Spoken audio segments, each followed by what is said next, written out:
जय मसीह की। मैं पास्टर आशीष और मैं आपके कुछ सवालों का जवाब देना चाहता हूं। अगर आपके जीवन में, विश्वास के जीवन में अगर कोई भी सवाल है आपको, तो आप मुझे आस्क पास्टर आशीष @gmail में आप अपने सवालों को भेज सकते हैं। मेरे पास एक सवाल आया है। मत्ती 8 उसके 20 में यीशु ने उससे कहा कि लोमड़ियों के भट्ट और आकाश के पक्षियों के बसेरे होते हैं, परंतु मनुष्य के पुत्र के लिए सिर धरने की भी जगह नहीं है। क्या यीशु मसीह गरीब था? क्या यीशु मसीह बेघर और कंगाल था? ये उनका सवाल है। अभी देखिए, ये बहुत जन का सवाल है जो यीशु मसीह के बारे में ऐसा सोचते हैं कि यीशु मसीह कंगाल थे, यीशु मसीह बेघर थे और यीशु मसीह गरीब थे। लेकिन ये जब हम इसको संदर्भ में पढ़ें तो मत्ती 8 के साथ लूका 9:51-62 को जब हम पढ़ें, हम उसमें देखेंगे कि यीशु मसीह यरूशलेम की ओर जाना चाहता था। उसका समय आ गया था ऊपर जाने का और वो यरूशलेम की तरफ जा रहा था। और यरूशलेम में जाते समय वो समारिया होकर जाना चाहता था। और जब समारिया के लोगों ने उसे अपने गांव में स्वीकार नहीं किया, तो यीशु मसीह ने वो दूसरे अपने चेलों के साथ दूसरे गांव में यीशु मसीह चला गया। और जब दूसरे गांव में यीशु मसीह जा रहे थे, तब एक व्यक्ति ने यीशु से पूछा कि प्रभु, आप जहां पर भी जाएंगे मैं आपके पीछे पीछे चलूंगा। तब यीशु ने उस व्यक्ति को उत्तर दिया कि लोमड़ियों के भट्ट और आकाश के पक्षियों के बसेरे होते हैं, परंतु मनुष्य के पुत्र के लिए सिर धरने की भी जगह नहीं। इसका मतलब ये नहीं है कि यीशु मसीह कंगाल था या यीशु मसीह बेघर था। यीशु मसीह ने उस व्यक्ति को इसीलिए कहा कि वो व्यक्ति जाने कि परमेश्वर की इच्छा में चलना या यीशु मसीह का अनुसरण करना, यीशु मसीह के पीछे पीछे चलना, ये आसान बात नहीं है। बहुत लोगों को लगता है परमेश्वर की इच्छा को पूरा करना या परमेश्वर यीशु मसीह के पीछे चलना, उनको लगता है कि इसमें कोई परेशानी नहीं है, कोई सताव नहीं है, कोई क्लेश नहीं है, एकदम आराम से जीवन हम जिएंगे।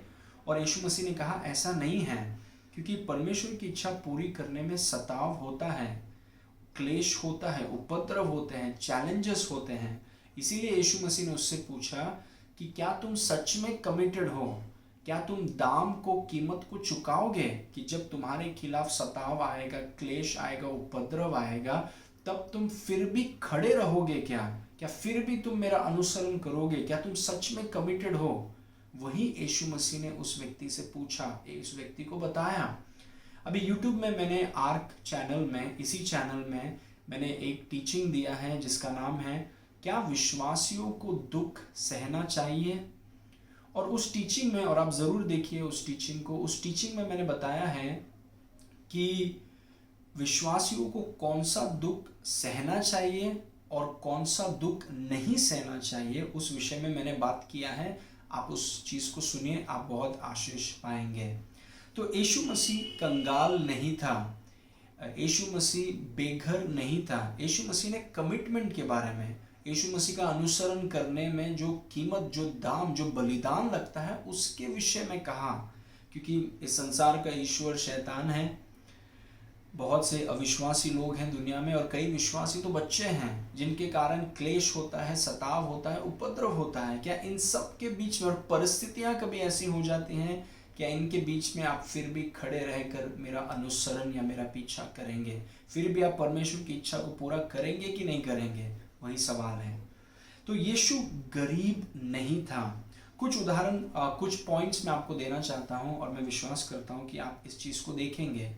सबसे पहला, परमेश्वर का वचन कहता है, दूसरा कुरिन्ती 8 उसका 9, उसमें लिखा है, तुम हमारे प्रभु यीशु मसीह का अनुग्रह जानते हो कि वह धनी होकर भी तुम्हारे लिए कंगाल बन गया, ताकि उसके कंगाल हो जाने से तुम धनी हो जाओ। अभी देखिए, इस वचन में लिखा है कि यीशु मसीह कंगाल हुआ, लेकिन उसके धरती के जीवन में या धरती की सेवकाई में यीशु कंगाल नहीं था।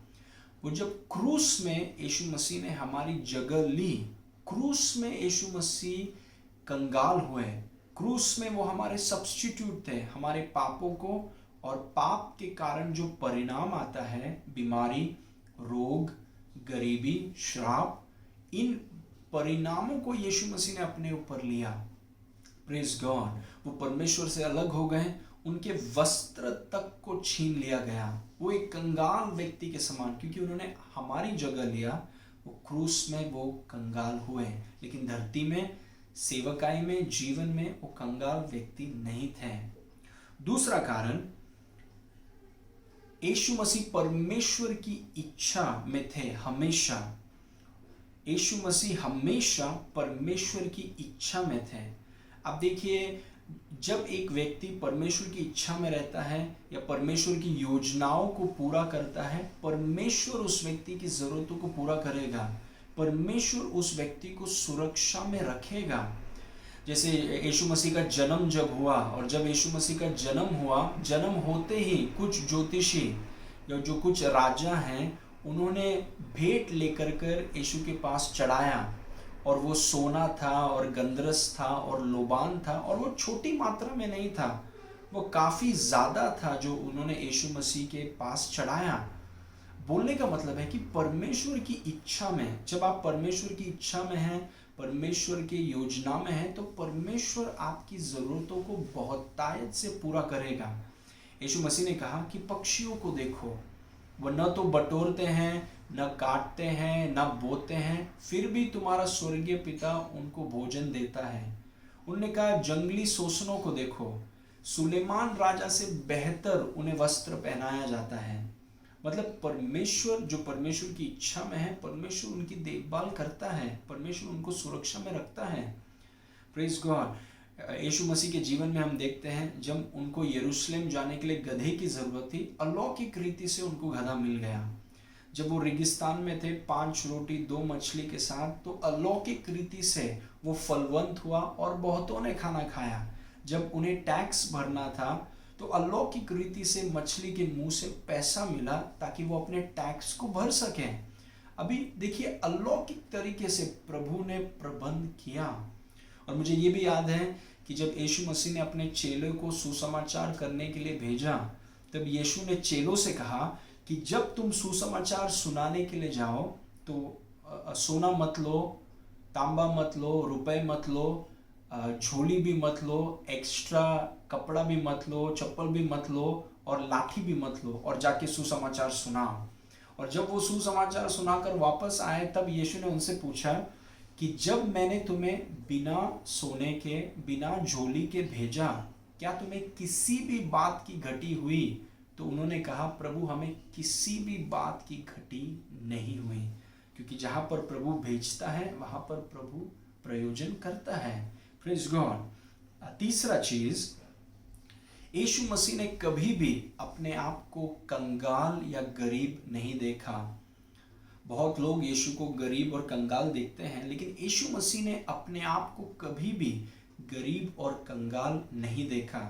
यूहन्ना 12 में हम देखते हैं, यीशु मसीह ने लाजर को मरे हुए में से जिलाया, और लाजर और यीशु मसीह के आदर में एक पार्टी रखी गई, जहाँ पर लाजर, यीशु मसीह, मार्था वहाँ पर हैं, और मरियम, उन्होंने एक बहुमूल्य इत्र लाकर यीशु के पैरों में डाल दिया, और अपने बालों से यीशु मसीह के पैरों को वो पोंछने लगी, और उस इत्र का सुगंध पूरे कमरे में फैल गया। तब यहूदा इस्करियोती, उसने कहा कि इस इत्र को क्यों नहीं बेचा गया और पैसे कंगालों को क्यों नहीं दिया गया। आप जानते हैं, अगर यीशु अपने आप को कंगाल देखता तो यीशु बोलता, अरे मैं ही तो कंगाल हूँ, मुझे ही तो दिया है, मैं ही सबसे बड़ा कंगाल हूँ। लेकिन यीशु मसीह ने ये नहीं कहा। यीशु मसीह ने यहूदा को डांटा, और यीशु मसीह ने कहा, सुनो, कंगाल तो तुम्हारे साथ हमेशा रहेंगे, लेकिन मैं तुम्हारे साथ हमेशा नहीं हूँ। यीशु मसीह ने अपने आप को कंगाल के रूप में या कंगाल या गरीब नहीं देखा। Praise God. यीशु मसीह में ये कोई सोच कमी या घटी का एहसास भी नहीं था। यीशु मसीह में वो बहुतायत में चलते थे। Praise God. चौथा चीज, यीशु मसीह की सेवकाई में ऐसे लोग थे जिन्होंने यीशु मसीह को आर्थिक रूप से सपोर्ट किया। लूका 8 में हम देखते हैं जब यीशु मसीह प्रचार कर रहे थे, सिखा रहे थे गांव गांव में, शहर शहर में, जिन लोगों ने यीशु मसीह की सेवकाई से आशीष पाए, छुटकारा पाया, चंगाई पाई, उन्नति पाई, वे लोग आकर के, प्रत्येक रूप से महिलाएं, वे लोग आकर के यीशु मसीह की सेवकाई में अपनी संपत्ति से वो दान देने लगे, अपनी संपत्ति में से वो पैसा देने लगे, उसकी जरूरतों को पूरा करने लगे। मतलब यीशु मसीह की सेवकाई में काफी पैसा आता था। प्रेज गॉड, यीशु मसीह कंगाल या गरीब नहीं थे।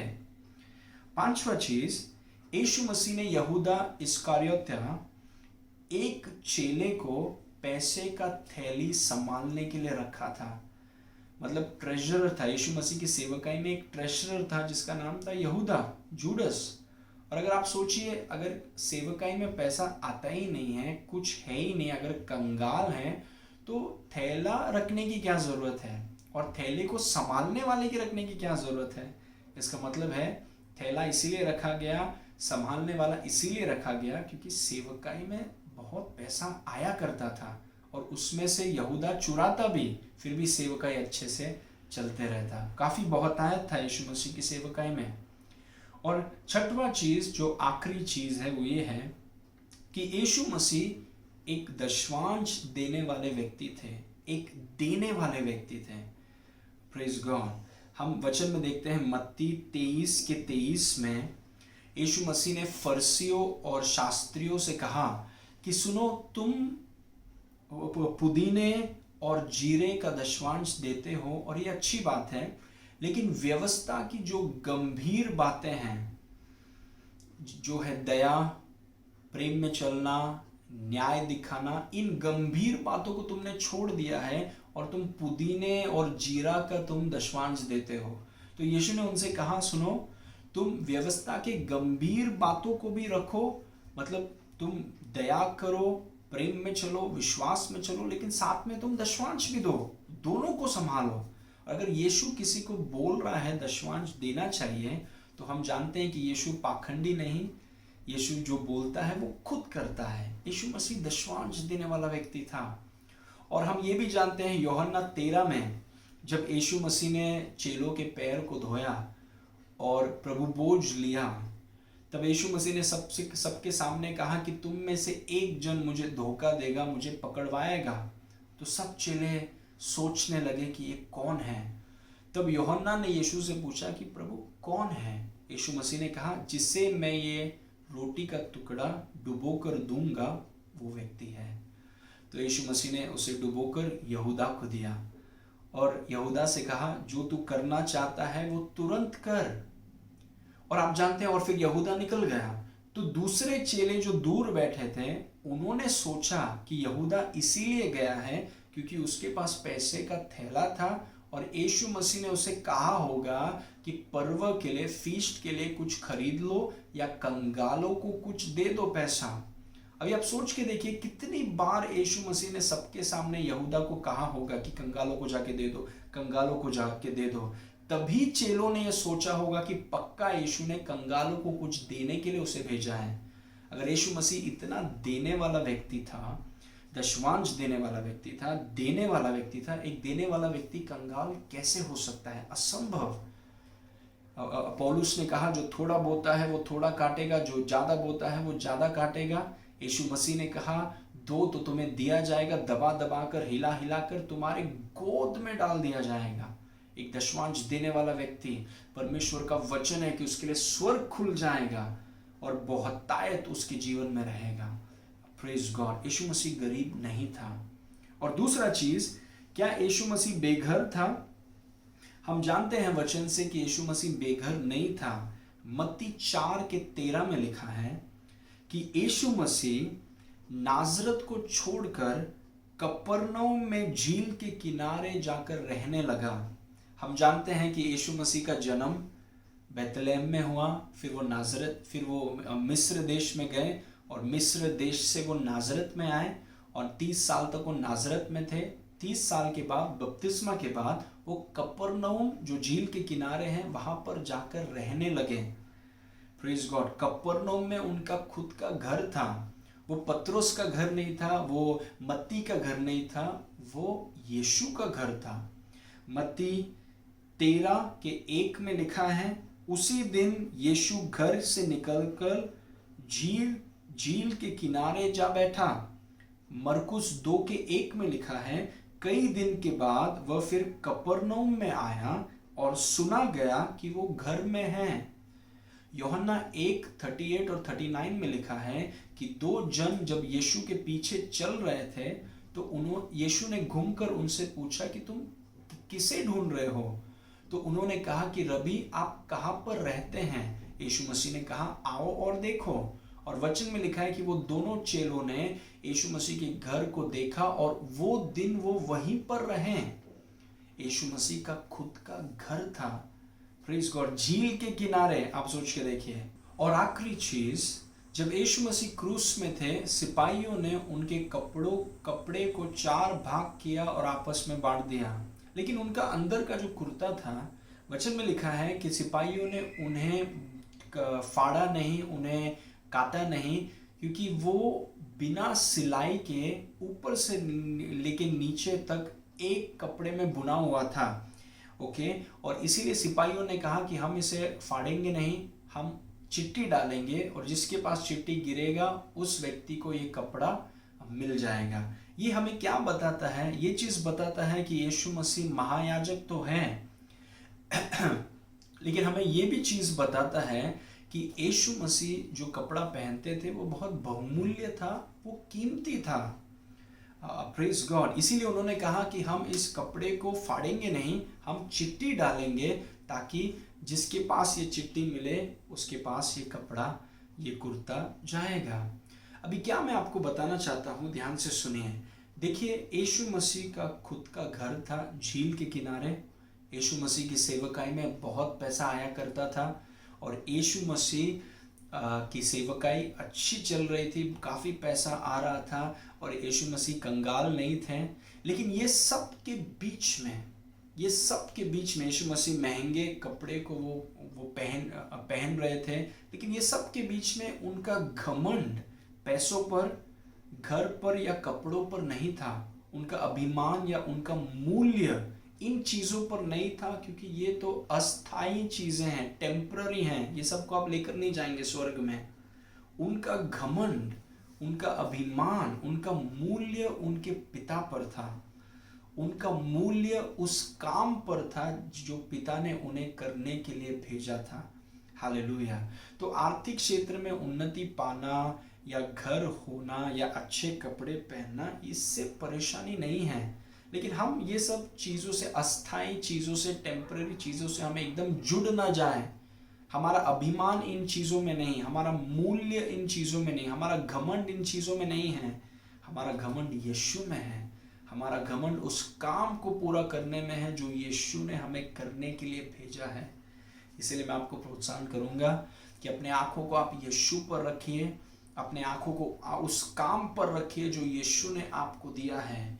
परमेश्वर के राज के सिद्धांतों को आप सीखिए, परमेश्वर के राज को खोजिए और सारी बातें आपको मिल जाएंगी, आपके जीवन में जुड़ जाएंगी। हालेलुया।